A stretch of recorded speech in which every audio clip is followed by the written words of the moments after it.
njyewe rero ntabwo ndi butinde ku bushyuhe n'iki, ndi butinde ku babyeyi, kuri twe ababyeyi.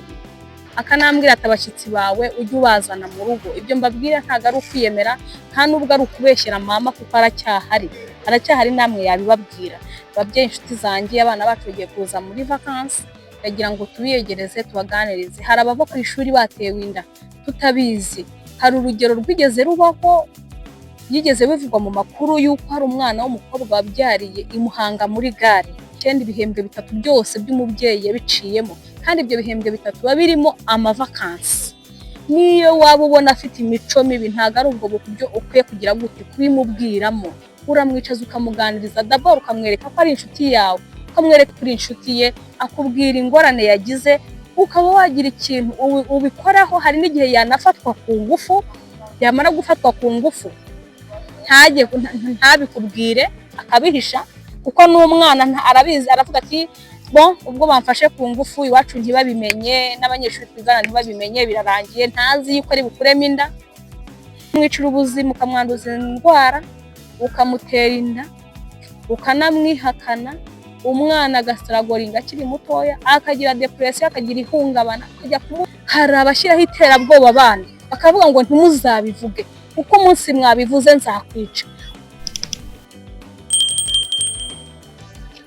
Nongeye kubasuhuza abakunzi ba Sinewacu TV, mbifuriza amahoro y'Imana, mbifurije imigisha, mbifuriza kuramba nkabahorana kubera urukundo mbakunda, kandi n'urukundo mu nkunda mwangaragarije mu supportinga mu buryo bwa subscribe, mukora share, mwandika commentaire. Ni ukuri mwarakoze, ndabashimiye mbikuye ku mutima. Imana ibahe umugisha. Narabibonye muri no minsi rwose, nabonye urukundo rwanyu inshuti zanjye, kandi n'ubundi ndacyarukeneye, ndabakeneye cyane. N'abandi batari bakora subscribe, ndabasaba kugira ngo mumbabarire mukore subscribe, kandi mumbabarire mukunde ibiganiro byanjye. Ibiganiro byanjye ni ibiganiro byiza byubaka, ni ibiganiro bifite icyo byigisha muri sosiyete. Ntago ari ukutebya, ntago ari ibintu byo gusetsa biri aho ngaho, kuko ntago njye sindi umukomediye. Niyo mpasaba kugira ngo mukurikirane ibiganiro byanjye. Iyo bibaye byiza ukareba ikiganiro cyanjye cyose ukakirangiza, warangiza ugakora subscribe, wagikunda cyane ukagisharinga abandi, ubu mpaye inkunga ikomeye iruta amadolari, iruta amafaranga, iruta ibintu byose ushobora kumva by'agaciro. Kandi ni ukuri ndabinginze mumbe hafi muri uru rugendo twatangiye rwa Sinewacu TV. Inkunga yanyu irakenewe, ndacyabakeneye. Niyo mpamvu rero muri uno mwanya mfashe umwanya wanjye kugira ngo twongere tuganire. Iminsi mikuru iregereje, abana bagiye kuza mu biruhuko, vacances zageze. Nsaba ababyeyi kugira ngo tube twiteguye, abana bacu bamaze iminsi bari kure yacu, turabakumbuye. Dukwiye gutegura ibyo tuzabakiriza byiza, aho bazaryama heza, ibyo kubarazamo byiza, nyine bagahindura ubuzima, bakabona ko noneho bavuye ku ishuri bageze mu rugo. Ikindi tukabereka attention, tukabaha attention, tukabaha urukundo, tukabiyegereza, kuko bamaze iminsi bari mu yandi maboko atari ayacu, turangayeho basa nkaho batwibagiwe, kandi kirazira ko umwana yakwibagirwa umubyeyi. Ni muri ubwo buryo rero tugiye kuganira ku ngorane abana b'abakobwa bakiri abangavu bahura nazo muri no minsi. Bimaze iminsi bigaragara cyane ko inda zitateganyijwe mu bana batoya, urubyiruko, byafashe indi ntera. Nkibaza ese mu myaka yashize kuki bitabagaho, bikaba bibaye muri no myaka? N'iterambere ryinshi, na ku mugani wa mukecuru, n'ubushyuhe bwinshi buri mu rubyiruko birimo biraterwa n'iki? Njyewe rero ntabwo ndi butinde ku bushyuhe n'iki, ndi butinde ku babyeyi, kuri twe ababyeyi. Ni ubuhe buryo dukwiye kubanira abana bacu, urubyiruko, yaba ari ingimbi, yaba ari abangavu? Ni mu buhe buryo dukwiye kubaganiriza, tukabagira inshuti zacu, ku buryo nkanjye ndibuka kera ndi umwana, ndi mu myaka 15, 16, 17, umuntu wambwiraga ko ankunda nahitaga nduhukira kuri mama nkamubwira ngo mama nguriya muntu yambwiye ngo arankwa. Niba bwari ubugoryi simbizi, ariko numvaga mama wanjye ari we muntu w'ingenzi, ari we nshuti yanjye ya mbere y'amagara nkwiye kubwira iki amabanga yanjye. Wumve yuko no mu irambagizwa ryanjye impapuro zanjye icyo gihe twebwe twarandikirwaga, ntabwo telefone zari zakamamara cyane, zari ziriho yego ariko zifite bakeya bitewe n'aho twari tugeze gute n'aho twari turi. Ndibuka yuko impapuro zanjye nyinshi nazihaga mama umbyara, akamubwira nti mbikira, akansomera, yamara kunsomera akambwira turiya muntu ntabwo ari sawa, afite imico mibi, n'umwana mubi w'ikirara yakujyana mu mico mibi. Kandi koko nkumvira umubyeyi wanjye, byagiye bimfasha mu bwangavu bwanjye, byagiye bimfasha mu bukumi bwanjye. Ntabwo nigeze mpura n'ingorane nyinshi kuko mama yangiraga inama kandi ntiyankabukiraga ngambwire ngo ni ibiki wagiyemo. Y'ababyeyi bamwe na bamwe njya abona muri no minsi, we yaranyiyegerezaga akambwira ati mwana wanjye nibyo ko kuriya muntu aragukunda, ariko se nkurikije ibyo nasomye mu rwandiko yakwandikiye, uyu muntu arashaka gushora mu ngeso mbi, umwirinde. Akambwira ibibi byabyo nkabyumva, kandi koko nkumvira umubyeyi wanjye akabambwira ati wawe uyu nguyu ni umwana mwiza, mujye muvugana bisanzwe ariko mutagira ibindi mugira gute mujyamo. Akanambwira ati abashyitsi bawe ujye ubazana mu rugo. Ibyo mbabwira ntabwo ari ukwiyemera, nta nubwo ari ukubeshyera mama kuko aracyahari namwe yabibabwira.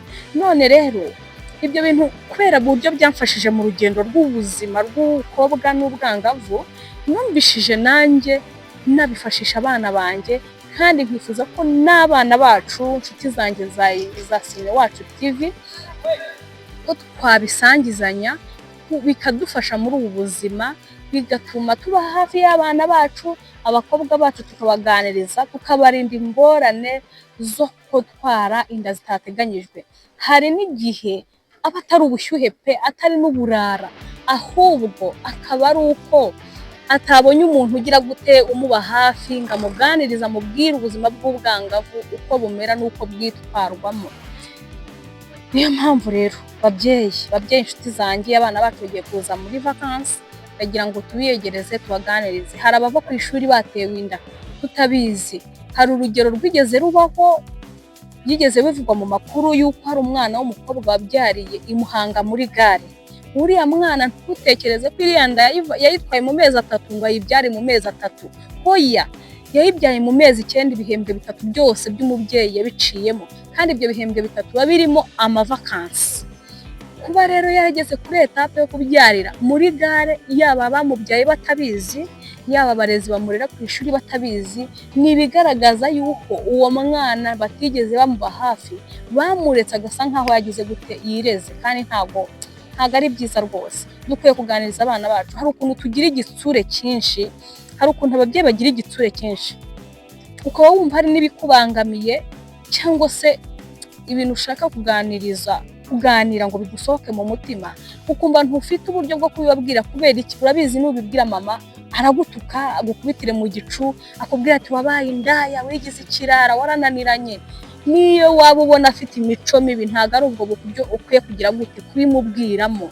Uramwicaza ukamuganiriza, d'abord ukamwereka ko ari inshuti yawe, ukamwereka yuko umukunda kurenza ibindi bintu byose ugira gute ukunda, ukamwereka ko ingorane ze ari zo zawe, ukamwereka yuko iyo asebye nawe ugira gute useba nk'umubyeyi. Iyo umaze kumwereka ko uri inshuti ye, kubimubabaza ari byo bikubabaza, kubimushimisha ari byo bigushimisha, ahita abona ko uri umuntu w'ingenzi wo kugira gute wo kuganiriza. Mu gihe yakagiye kuganiriza za nshuti ze zo ku ruhande ziri bunamushore mu mico mibi, hari n'abana bari babi babafite n'ishyara abana bacu, kavuga ati ndamushuka agenda bikirara no kubikirara ngenyine, cyangwa se ndamushuka agenda twarinda bagiye bavuga ngo umwana wo kwa naka ngiye nsigare nigize gute ndi claire nta kibazo mfite. Rero iyo tubashoye muri abo bana, ukumva ko abo bana ari zo nshuti ze, ari bo bajyanama be, usanga babashoye mu ngeso mbi, ukazisanga baraguye muri ibyo bintu, atari uko ari abana bacu b'ibirara, ahubwo bagize inshuti mbi, ntitwababonera umwanya, ntitwabaha urukundo. No ku ishuri ababarera nabo baragenda basa nk'aho ari ukubaha amasomo no kubaha ibiryo no kwereka aho baryama, ugasanga birimo biratuma abo bana bisanga muri ibyo byago byo gutwara inda bakagera ku rwego rwo kujya kubyarira muri gare. Ibaza amezi 9 umubyeyi atabizi, ikigo kitabizi, kugeza igihe umwana agiye kubyarira muri gare. Biriya bintu biteye agahinda n'ukuri. Hari indi nkuru yambabaje nayo y'umwana w'umukobwa watwaye inda mu rugo, mama we ntiyabimenya, we nta nubwo yajyaga ku ishuri, yari ari mu rugo, atwara inda amezi 9 yose. Finaroma agiye kubise abwira mama ati ndumva ntameze neza, ndarubabara mu nda, nyina muherekeza kwa muganga nk'ujyanye umwana urwaye kwa muganga. Ageze kwa muganga, muganga yakiriye umurwayi, atangazwa no kumva amubwiye ngo naza n'imyenda y'umwana. Umubyeyi wakwishimira icyo kintu? Ibaze ntago yari abizi yuko umwana wagize gute atwite. Ibaze kutamenya ko umwana watwite kugeza ku rwego rw'amezi 9. Haba habayemo uburangare bukomeye. Yego n'abana b'iyi minsi nabo bafite guhisha, ariko guhisha kwinshi kw'abana muri no minsi nuko babona nta rukundo tugize gute tubafitiye, nta rukundo tubereka, tutabahaye attention. Akanatinya kukubwira kuko azi yuko nakubwira uri bugire gute, uri bumukabukire, ukamubwira nabi, ukamwereka inabi. Ariko iyo azi kuri inshuti ye akubwira ingorane yagize, ukaba wagira ikintu ubikoraho. Hari n'igihe yanafatwa ku ngufu, yamara gufatwa ku ngufu ntabikubwire, akabihisha kuko n'umwana arabizi, aravuga ati bon ubwo bamfashe ku ngufu iwacu ntibabimenye, n'abanyeshuri twigana ntibabimenye, birarangiye. Ntazi yuko ari bukuremo inda, cyangwa se indwara zifata mu myanya ndangagitsina, ntabwo azi yuko ashobora kwanduriramo sida. Ariko iyo ari inshuti yawe agatinyuka akakubwira agahinda afite n'umubabaro, ushobora kumujyana kwa muganga hakiri kare. Izo ndwara zandurira mu mibonano mpuzabitsina bakamukingira iyo sida, nayo bakamuha imiti ishobora gutuma ayikumira, kandi noneho n'uwo muntu wamugiriye ihohoterwa nawe akagira gute agakurikiranwa. Ubu rero babyeyi banjye, babyeyi inshuti zanjye, dufatanyije kurera, dufite abana b'abangavu, dufite inkumi n'abasore tutabaretse, ndabashishikariza ko mu gihe abana bacu baje muri vacances, kubagurira imyenda myiza nibyo, ni inshingano zacu. Kubahahira ibiryo byo kurya byiza ni inshingano zacu. Kubaha aho kurara heza ni inshingano zacu. Ariko icyongeyeho kiruta ikindi ni ukubaha urukundo rwa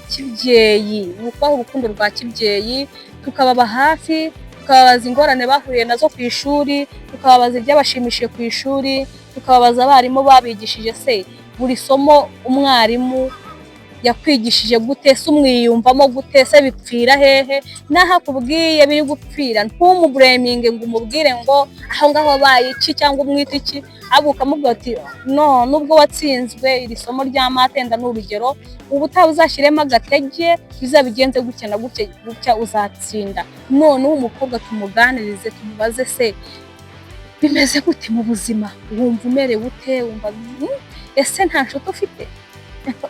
Ese mujya mugira amatsiko yo kumenya inshuti z'abana banyu, yaba ari abahungu cyangwa abakobwa? Ukanamubaza mbese ufite sheri? Rega n'ubuzima buri normal, hari ibintu dushaka guhisha imitima yacu tugasa nkaho atari ibintu byacu bitureba, kandi finanyuma tukisanga twabigezemo, kandi nawe uzi ko wabibayemo. Uba ugomba kumenya sheri w'umwana wawe, ukamugira inama bitewe n'uko umubona, bitewe n'uko mukuganirizaho, ukamugira inama ukamubwira ati ba maso muri bwa buryo bwo gukumira ubusambanyi bw'abana b'abangavu n'ingimbi. Tukabagira inama, tukabereka ibibi birimo, tukabereka n'ibyiza byo kwifata no kwitwara neza mu buzima. Ikindi kintu nabonye kigoranye, hari abana batwarira inda ku ishuri kandi bazitewe n'abana bagenzi babo. Ugasanga umwana w'umukobwa niba agize ingorane zo ko babimenye, wowe babyumva ko ari ingorane, ariko ku rundi ruhande ntabwo ari ingorane, kuko n'ubundi babizashyira bikamenyekana. Umunyarwanda yaravuze ngo ntawe uhisha umwotsi, n'inda ntabwo wayihisha, uko wayihisha kose niyo yarenda ivuka, ariko ibizashyira ikagira gute ikavamo umwana. Umwana atwaye inda bitewe n'umunyeshuri mugenzi we w'umuhungu, umukobwa biramenyekanye, baramwirukanye, ageze mu rugo na nyina aramubwira ati, cyangwa se amubwira ati nanjye mvira mu rugo. Umwana bimuviriyemo kujya kwishora mu buraya kugira ngo ubuzima arebe ko yabukomeza, cyangwa se agiye mu baganga batabyigiye, batabifitiye ubushobozi, kujya gukuramo izo nda, ku buryo hari n'igihe zivamo zikamutera n'ibindi bibazo byo kutazongera kubyara cyangwa se izindi ngorane zo mu buzima, kuko yagiye mu baganga batabyigiye, batabifitiye ubushobozi kugira ngo ahishire icyaha cye. Ugasa mu gihe umuhungu wamuteye inda we yakomeje amasomo, akomeje imishinga ye. Ese ni gute uwo mwana adakwiye gukurikiranwa ngo bamenye umuntu wamuteye inda, nawe agira igihano ahabwa? Niba ari abanyeshuri bombi rega bose bakosheje, nubwo nyine ngo nyir'icyaha ari uwafatanywe igihanga, ariko n'uwo basambanye nawe ari umunyeshuri, nawe yakoze icyaha, nawe akwiye kuganirizwa akerekwa ko gusambanya abana bagenzi be atari byiza, arimo kubicira ubuzima, abicira ahazaza. Hari ibindi bintu byateye abagabo bakuru bafite n'ingo, by the way, bafite ingo, bafite abagore, batinyuka kujya gutereta abana baba secondaire cyangwa baba primaire, batari bamenye icyatsi n'ururo, akamushukisha amavuta, akamushukisha amandazi, za nzara zo ku ishuri uzi. Ugasanga umuntu w'umugabo ufite abana bangana n'uwo agiye gutereta, agiye gushukisha umwana w'inshuti cyangwa umuturanyi, cyangwa se umwana w'umunyarwanda cyangwa uwundi uwo ari we wese. Ugomba kumufata nk'umwana wawe, ukamwicira ubuzima, ukamwanduza indwara, ukamutera inda, ukanamwihakana. Umwana agasaragoringa akiri mutoya, akagira depression, akagira ihungabana, ukajya kumubyaza cyangwa se kumukuzamo izo nda, umwangiriza ubuzima. Bagabo, ni igiki cyababayeho koko gituma utinyuka umwana uri munsi y'imyaka 18, kugeza aho leta ivuga ngo umuntu wasambanyije umwana uri munsi y'imyaka 18 bakabashyiraho ibihano bikakaye, ariko na n'ubu tukaba tukibona abantu b'abagabo bagisambanya abo bana. Hari abashyiraho iterabwoba abana, bakavuga ngo ntimuzabivuge kuko umunsi mwabivuze nzakwica. Ugasanga umwana wabo bamubaje ninde waguteye inda cwe, ninde waguteye inda cwe, kuko wamukizeho iki iterabwoba, kandi nta kintu ugize gute umufashije. Uri kwica urubyiruko rw'u Rwanda, uri kwica hazaza h'igihugu, uri kwiyica nawe. Ntabwo uri umuntu mwiza. Mureke gutera abana inda b'abangavu, mubaha abana, mubagire inama, ahubwo nubona yanatamye mu nzira zitari nziza, umukebura, umubwira uti ibyo urimo si byiza. Mureke twubake sosiyete nziza, tugire imiryango myiza, tugire imiryango irimo abana bakura neza, bafite ahazaza habo. Nibo bazaba abayobozi, nibo bazaba abaganga, nibo bazaba abasirikare, nibo bazaba abaperezida bazaba mu gihe kizaza, nibo shingiro ry'igihugu cy'ahazaza.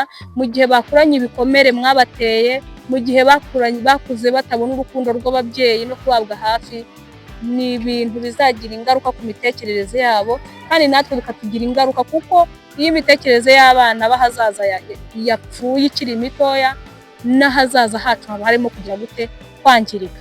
Rero soje mbasaba kugira ngo tube hafi y'abana bacu muri vacances, tubaganirize, tubahe urukundo, tubiteho, kandi noneho tuzirikana yuko vacances igiye kumara ibyumweru 2, twirinda gusesagura muri iyi minsi mikuru, kugira ngo mu kwa mbere abana batajya gutangira tugakanura amaso, tugatangira kuguzaguza nkaho hari ibintu bitubwiririye tutari tubizi. Mbifurije amahoro n'imigisha rero, Imana ibandindire kandi mbahorane. Mwibuke gukora subscribe, mukore share, mwandike comment.